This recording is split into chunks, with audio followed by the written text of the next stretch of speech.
किसान भाई, जैसे कि आपको पता है मेरा नाम राजेश खौसे, मैं कृषि मौसम वैज्ञानिक कृषि विज्ञान केंद्र में कार्यरत हूँ।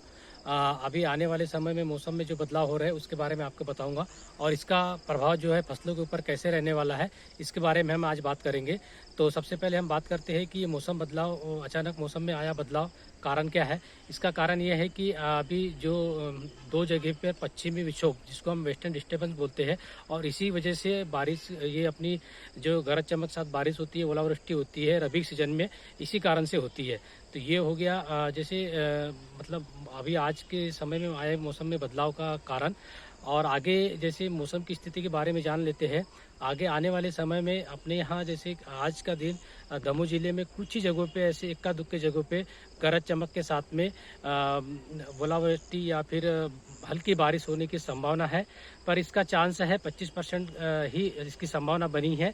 बहुत अधिक इसकी संभावना नहीं है।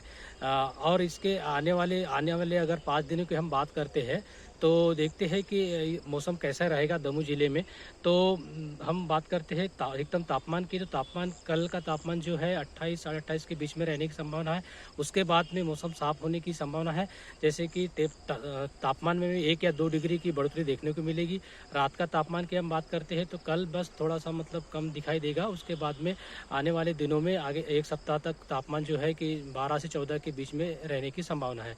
वैसे ही आर्द्रता बनी रहेगी। आर्द्रता, अधिकतम आर्द्रता हम अभी देख रहे हैं दिन में, जैसे कि 12 बजे के पहले की हम बात करते हैं तो ये जो सुबह की आर्द्रता हम अधिकतम आर्द्रता बोलते हैं तो ये भी 80 से 85% रहने की संभावना है। हम रात की आर्द्रता बोले मतलब दिन में जैसे 12 बजे के बाद की आर्द्रता की हम बात करते हैं तो ये 50 से 60% रहने की संभावना ऐसी बनी हुई है। तो इससे क्या है, फसलों में इसका नेगेटिव इम्पैक्ट पड़ सकता है। जैसे कि अभी हमारे यहाँ रबी फसल में जो मुख्य रूप से जैसे चना की फसल खड़ी है, इसमें ऐसा मौसम क्लाउडी वेदर रहने की वजह से कैटरपिलर यानी कि इल्ली की संभावना बढ़ती है। और जैसे बाकी सब्जियों की हम बात करते हैं, सब्जियों में एफिड एसिड लगने की संभावना बनी रहती है, जिसे हम रस चूसक कीड़े के नाम से जानते हैं।